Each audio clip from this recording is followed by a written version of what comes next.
Hello everybody, welcome back. This is game number 5, match point for the finals of CraftCup.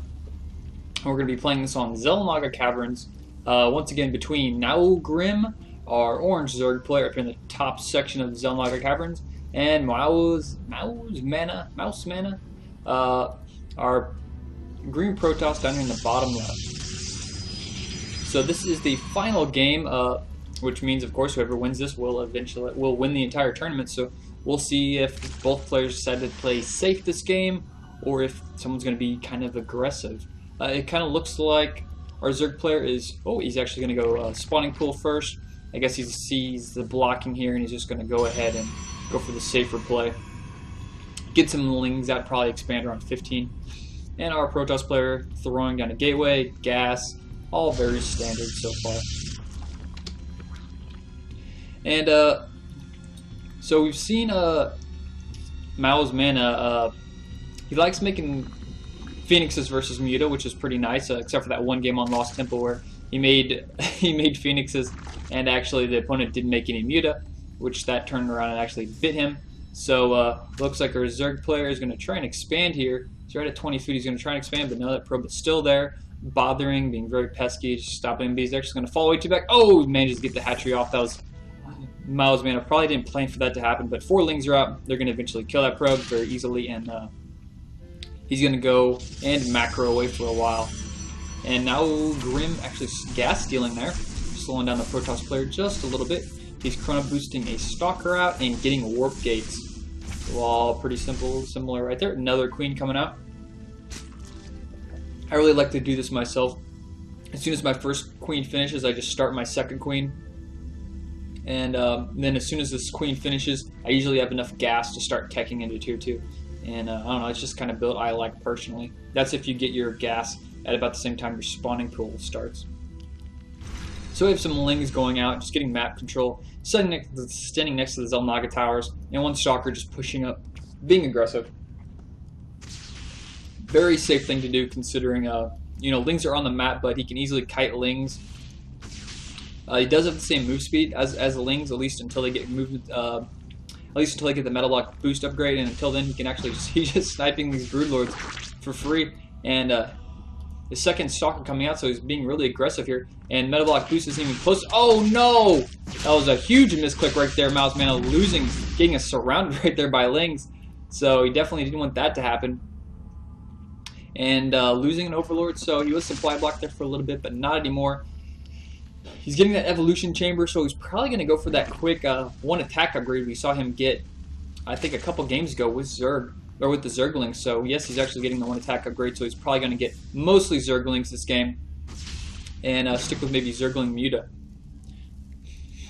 So he's just sending some zerglings up. He's probably going to try and sacrifice this one. No, he's just going to go up there, do some scouting, and our Protoss player smartly puts the gateways over here back. You don't need to put him up front, because that's just showing your opponent what you're doing, and that's really not something you want to do if you want to win.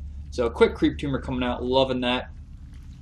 Still hasn't teched yet, just drone pumping very hard. Let's check the drone count. Our Protoss player is ahead just by a little bit, but not too much. He'll probably lose that lead here in a second as soon as he makes... Oh, he's actually pumping a lot more lings, okay. Kind of surprised with the number of lings he's got. He's making more lings. Our Protoss player, is definitely looking to expand. And once he sees this unit's composition, he should be pretty confident in the decision that, yes, he's going to expand. And there goes the Protoss player is expanding. Usually when you see a Protoss player get quite a few sentries and even puts a pylon and a photon cannon outside the front of their base, that's a really good indicator that Expo is coming. And he's going to actually try and attack with these lings. I'm not quite sure why he made all these lings instead of drone pumping. I think that was a little bit of a mistake. He's ahead in harvesters by 4 now, but he could have been ahead by like 10 harvesters right now. And he only really needs 4 or 5 just to stay in front of this base, keep an eye out for the number of units he's up against, and just keep the Protoss player in his base. Because he's not going to be attacking the Zerg base with his army anytime soon. And of course, you could make quite a few Zerglings to fight this little small army off by the time he got here. That's really the key in drone pumping, is knowing when you can afford to make drones and when you have to make an army. And of course, scouting is extremely key because you have to make your army as soon as possible, as soon as you see an attack coming, and until then just drone pump as hard as possible. So he's taking out the gold, very smart. Probably going to go over here and take out these destructible rocks also. Doing some really good creep spread. He's only got one out, and I'd really like to see a second one go. Getting up to 4 gas now, and yeah, here we go. There's a bunch of drones coming out, and saturation isn't too hot up here. He doesn't even have any units on this gas. He's probably going to fix that. Hallucination coming out is going to do some scouting, and he's going to see layer tech, and that's about it. That's all I see, at least. Probably going to lose that hallucination. There it goes, pops. And he's pumping a whole bunch more drones. So here we go. He's rallying over here with the saturation. So this should be pretty saturated. Finally gets back on the gas. Looking good and getting that roach warren up. So our Protoss player over here, just trying to pump too. He needs to really be using these chrono boosts. That's kind of lazy right here. Chrono boosting. What is he chrono boosting? Oh, he's chrono boosting this over here. Yeah, he really needs to be chrono boosting these upgrades and Templar archive. So it looks like he's going to go with some Templar.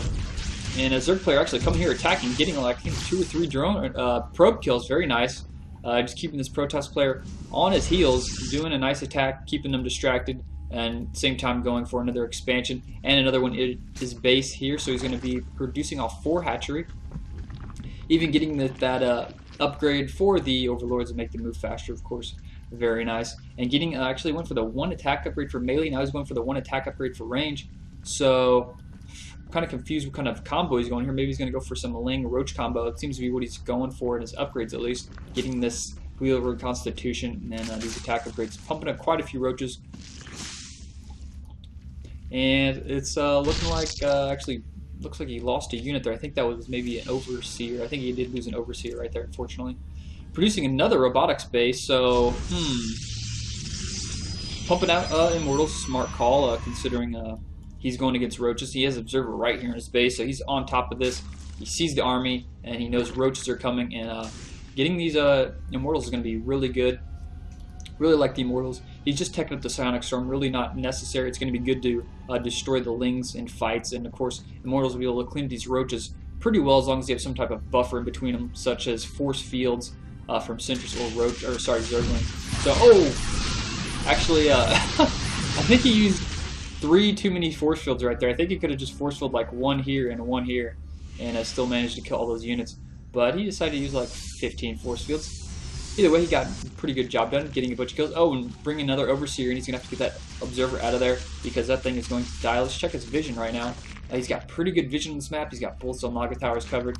Working on taking out this, going to expand down there, getting a hydralish pin even. So he's going to go for that roach ling hydra combo, and he has this infestation pit up just for tech though. He's teching into layer, probably going to get some ultras, I would assume. So that Overlord speed is finished, and they're just spreading out like crazy. They're going all over the place. Going to give him lots of vision. He's probably going to put one of those on top of each expansion. Looks like we have more gateways going down. He can easily afford to produce off more gateways considering he's on more bases. But it looks like he's stopped probe production at the moment. He's down by 11 at this point. And there he goes. He's making some more probes again. And of course, we're really low on chrono boost now, so he's got those chrono boosts low and using them fairly well. Up to 3 immortals right now and 5 high templars, so doing very well on that neck of the woods. And he does have the Cardarian amulet upgrade too, so he's in a pretty good position. I think tech-wise, our Protoss player is far ahead in tech, but of course, economy, our Zerg player is easily in the lead. Protoss player now taking his 3rd, Zerg player with the 3rd, almost saturated at the gold. So the Zerg player is 1-1, and the hydralisk range is finished. I think it is finished. Where's it at? Oh, almost finished. Just about to finish. Looks like he's going to go here and prod at the front of the base. Looks like a double prong attack here. Some lings. There's going to things to get stormed. But at the same time, he's going to come in here. Maybe take out this pylon. That's the only thing powering this one. Actually, no, there's another one here. So he's just going to take out those and focus for that high templar. Nice. Does he have burrow? Yes, he does have burrow. And he's going to run away. Doing a little bit of damage. I don't think he lost a single roach there, so it was a nice attack. But I think he lost every single zergling over here. So it did about $300 worth of damage with those photon cannons. Not too bad.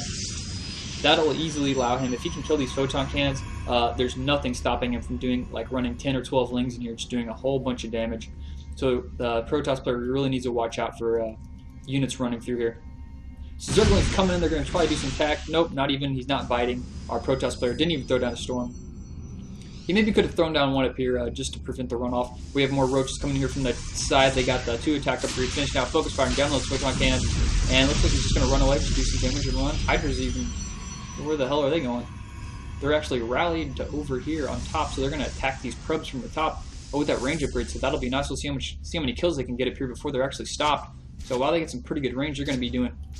Ooh, 3-shotting him, nice. And he actually was pretty quick on that. mouzMaNa. Oh, losing 2. Looks like he can lose 3, and he's probably going to lose 4 as soon as that one comes out.